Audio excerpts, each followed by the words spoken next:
Tudo bom, gente? Boa tarde. O nome do meu projeto é Musulietova, de 1948 a 2002, um jornal lituano anticomunista. Eu já vou começar, na verdade, com uma errata aqui, porque, como a pesquisa é em andamento e a apresentação, o reporte da pesquisa, eu vou descobrindo coisas novas a cada dia. Eu descobri que o jornal, ele, até onde eu saiba, acabou de ser produzido em 2015. Mas, de qualquer jeito, essa apresentação vai abordar só o ano inicial do jornal. E eu vou explicar por quê.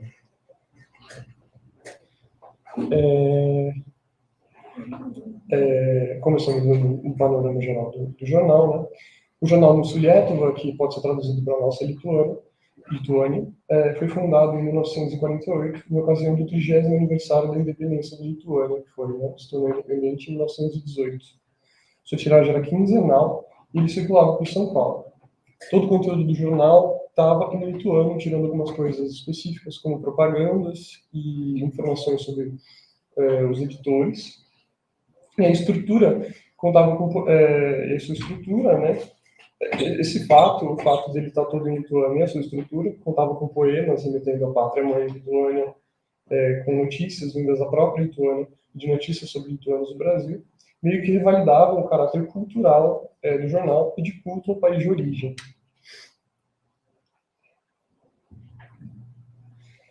São 4 os fundadores do Musulietova, né? Eu vou ler aqui, porque são nomes um pouco difíceis. Pijus Ragazinskas, o Bronius Sukevicius, o Josas Matiliones e o Matiejo Tamalinas. Mas, de longe, o mais conhecido é o Pijus Ragazinskas, principalmente porque ele também é a pessoa que tem mais fácil acesso, assim, que a gente tem informação mais fácil acesso em bancos de dados e tudo mais, né? Ele nasceu em 1907, em Pajevonis, que era uma aldeia na cidade de Vilkaviskis, na Lituânia, e morreu em 1988, em São Paulo. Ele formou-se em um seminário em Vilkaviskis, né, em 1932, e foi para o Brasil 4 anos depois, em 1936, e residiu ali mais ou menos na região da Vila Zelina, no começo da Zona Leste, que é meio que um dos redutos de imigração leste europeu. E ele serviu na paróquia, de São José, na Igreja Católica de São José, em São Paulo, né? Ele fundou o Musulietova em 48 e em 1956 participa do Rádio 9 de Julho, onde apresenta um quadro falando sobre cultura lituana. E, por fim, falece em 1988.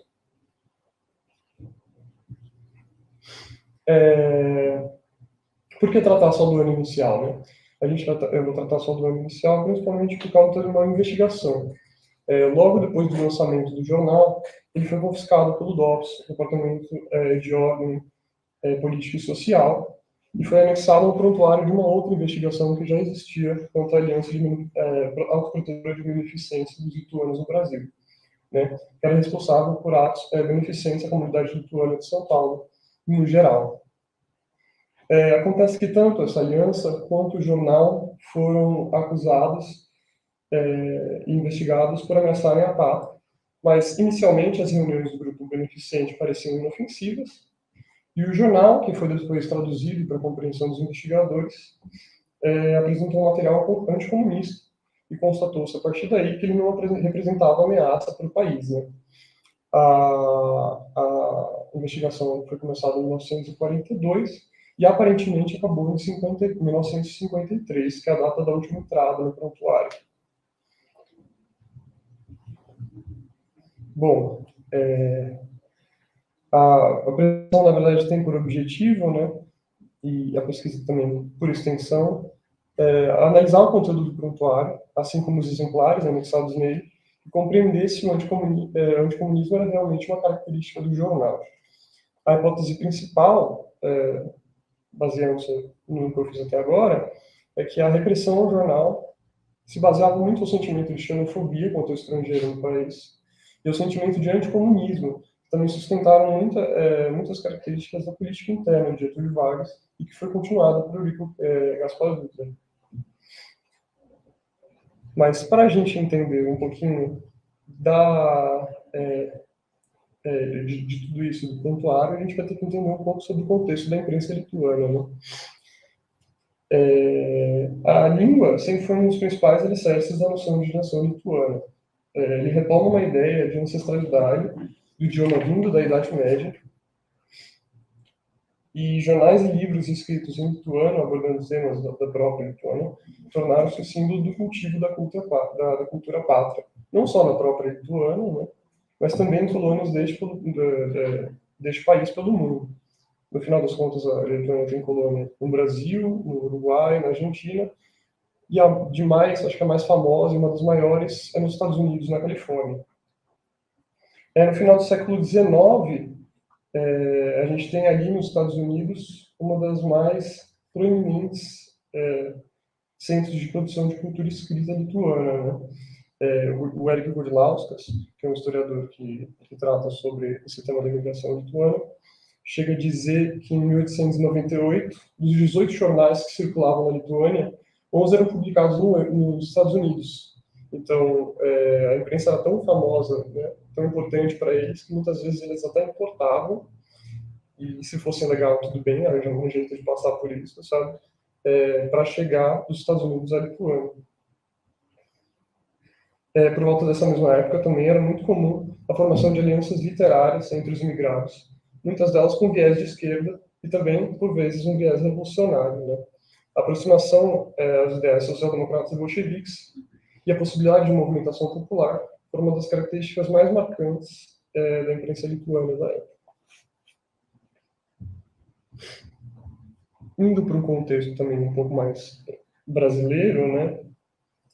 Como já disse antes, a política interna de Dutra ela pode ser entendida, sobre alguns aspectos, como uma continuação da de Vargas. No tocante à repressão de grupos políticos, os comunistas foram um dos mais afetados, né? Os meios de comunicação, como jornais, relatavam vários tipos de tentativas de golpe comunistas em países europeus e, por vezes, no próprio Brasil. Eu pego esse exemplo aqui, que é bem interessante, do Diário da Noite, onde se descobre, em 1948, né, o jornal meio que abre, essa é a página 1 do jornal, com a descoberta no Brasil de uma rede comunista de âmbito internacional, né? E se você vê ali embaixo, na verdade, muitos dos que foram presos nessa descoberta foram lituanos. Então você também cultiva aí a imagem desse imigrante do leste europeu que chega ali para poder influenciar os brasileiros a terem uma mentalidade, enfim, comunista. Enfim, está perto da Rússia também, e tudo mais. É inegável que houvesse militantes lituanos no Brasil, no final das contas. Um dos mais famosos foi o Afonso Asmarra, foi um jornalista, né, por um acaso, jornalista de origem lituana, filiado ao PCB, ao Partido Comunista Brasileiro. Foi morto no massacre de Tupã, em 1949, um ano depois, né, da matéria. Também matou, enfim, alguns outros comunistas.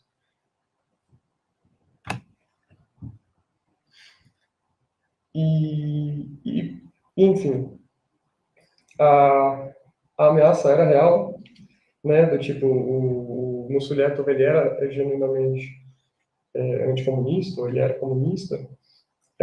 Isso acaba esbarrando numa das minhas dificuldades principais aqui na pesquisa, que envolve a falta do conhecimento da língua lituana, né? Eu estou muitas vezes recorrendo a tradutores online, que são ótimos, né? São bons tradutores, são tradutores profissionais, mas que não tem tato humano, né? Não tem trato humano. E muitas vezes também conhecidos que, enfim, têm conhecimento da língua lituana. O pouco que eu consegui traduzir até agora já permite, então, dar um panorama um pouco geral dos conteúdos do jornal, do jornal, né? É muito interessante como no primeiro exemplar ele já abre com uma nota dos editores falando de algumas coisas que são as mais relevantes, assim, né? Qual seria o objetivo do jornal, basicamente. Ele compromete-se principalmente com a união de pensamentos entre lituanos. Eu peguei aqui um trecho desse mesmo texto, que diz, basicamente, o seu objetivo, o objetivo do jornal, é unir todos os lituanos, encorajar e promover a restauração da Lituânia livre, independente e democraticamente baseada. Quer dizer, esse era o objetivo principal. Se tangenciasse a política, tudo bem, mas a coisa mais importante era a união da Lituânia. Então, além dessa questão da união da Lituânia, o texto também trazia a ideia de negar qualquer tipo de neutralidade política, né? A ideia era realmente falar o que fosse necessário para poder garantir a união. E se você esbarrasse na situação, por exemplo, da União Soviética, tudo bem, sabe, acontecia. É bom lembrar aí que a Lituânia era soviética desde 1940 até 1991, então esse era um tópico em voga, né?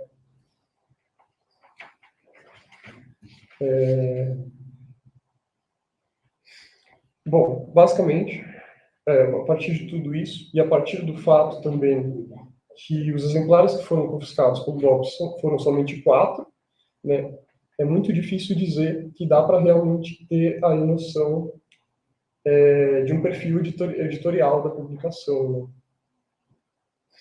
E, portanto, a conclusão a que o DOPS chegou e o motivo que fez com que ele começasse a investigação podem ser questionados. Mas é isso, muito obrigado.